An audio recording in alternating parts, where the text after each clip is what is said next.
Si uno mira el mercado financiero de estos últimos tiempos, se encuentra con una historia fascinante, pero muy dividida. Por un lado, vemos una euforia tecnológica como nunca antes, todo impulsado por la inteligencia artificial. Pero, por el otro, la realidad macroeconómica es, digamos, mucho más seria. Hoy vamos a desglosar cómo es que estas dos fuerzas tan distintas pueden coexistir. Para entender bien este panorama, primero vamos a hablar de esa gran división que define al mercado. Luego nos vamos a meter de lleno en lo que parece una auténtica fiebre del oro de la IA. Después vamos a contrastar todo eso con la situación real del consumidor. Y finalmente analizaremos cómo la inflación sigue proyectando una sombra sobre todo, para entender el futuro incierto que nos espera. Bueno, empecemos por el corazón del asunto. El mercado hoy en día parece tener como una doble personalidad, con dos corrientes económicas que van en direcciones, bueno, totalmente opuestas. Miren, esta imagen lo resume prácticamente todo. A la izquierda, un cohete a punto de despegar. Ese es el mundo de la inteligencia artificial, con inversiones que rompen todos los récords. Y a la derecha, una nube gris sobre la casa. Esa es la economía del día a día, la de la gente que siente la presión de los precios y ve que la inflación no se va. Son de verdad dos mundos paralelos conviviendo en el mismo momento. Ok, ahora sí, vamos a sumergirnos en el motor de toda esta euforia. Las cifras que está moviendo la economía de la inteligencia artificial son tan enormes que, sinceramente, a veces hasta cuesta creerlas. Y para empezar, no hay mejor ejemplo que Nvidia. Sus últimos resultados trimestrales son, sin lugar a dudas, el termómetro perfecto para medir la temperatura de esta revolución tecnológica. A ver, miremos este número con calma. 68.120 millones de dólares. En ingresos, en un solo trimestre. Esto es un crecimiento del 73% comparado con el año anterior. Es una cifra monumental, que superó por mucho hasta las proyecciones más optimistas.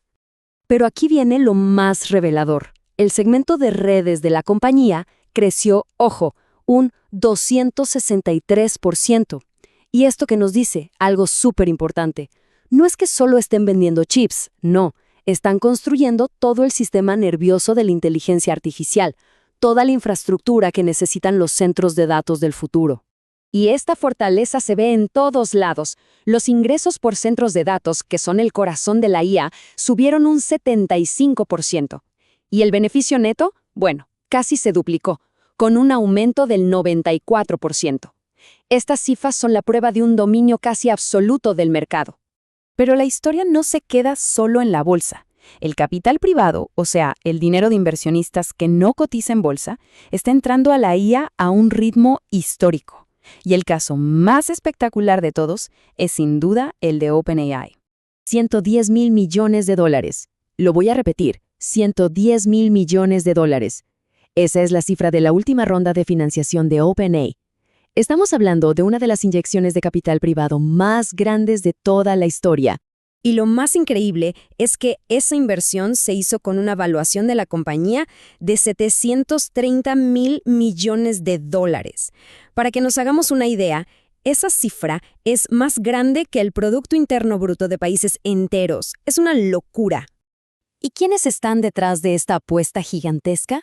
Pues los titanes de la industria.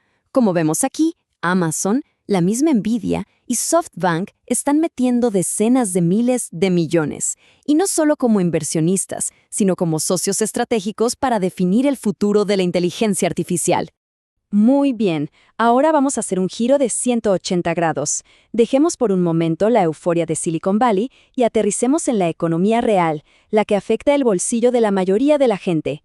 Y para entender esa otra realidad, los resultados de una empresa como Home Depot son un termómetro perfecto. Lo que pasa en sus tiendas es un reflejo directo de cómo esté el consumidor y el mercado de la vivienda. Esta comparación lo dice todo. El número de transacciones, o sea, la cantidad de gente que va y compra, bajó bastante. Pero el ticket promedio, lo que gasta cada persona que sí compra, subió. O sea, para ponerlo en palabras sencillas, menos gente está comprando, pero están pagando más por lo que se llevan. Aquí vemos las cifras completas. Las ventas netas cayeron y, más importante aún, el beneficio por acción se contrajo casi un 15%. Este es un panorama que choca de frente con el crecimiento explosivo que acabamos de ver en el sector tecnológico. Entonces, la pregunta es, ¿cómo es posible que estas dos realidades tan diferentes estén pasando al mismo tiempo? Bueno, la respuesta está en las grandes fuerzas de la macroeconomía, y sobre todo en una que parece que no se quiere ir, la inflación. Antes de ver los datos, es importante entender este concepto.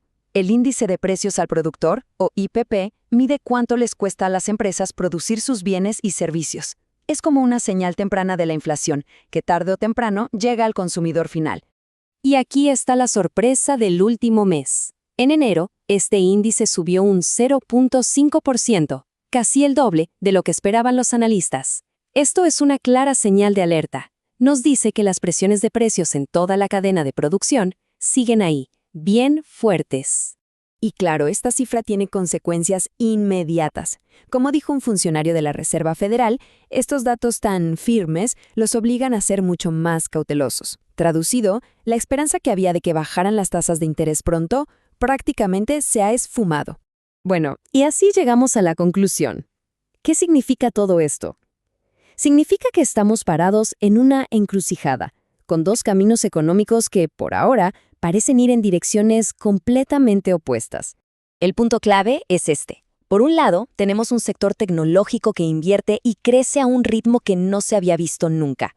Por el otro, tenemos al consumidor promedio, que sigue lidiando con precios altos y una inflación que no cede. Y esto, a su vez, mantiene la Reserva Federal en modo de espera y pone presión sobre todo el resto de las industrias. Y todo esto nos deja con la gran pregunta para lo que queda del año. ¿Será que el impulso de la revolución de la IA es tan fuerte que va a poder arrastrar al resto de la economía hacia arriba? ¿O será que la dura realidad de la inflación y un consumidor presionado van a terminar por frenar incluso a este gigante tecnológico? Esa, justamente, es la tensión que va a definir los mercados.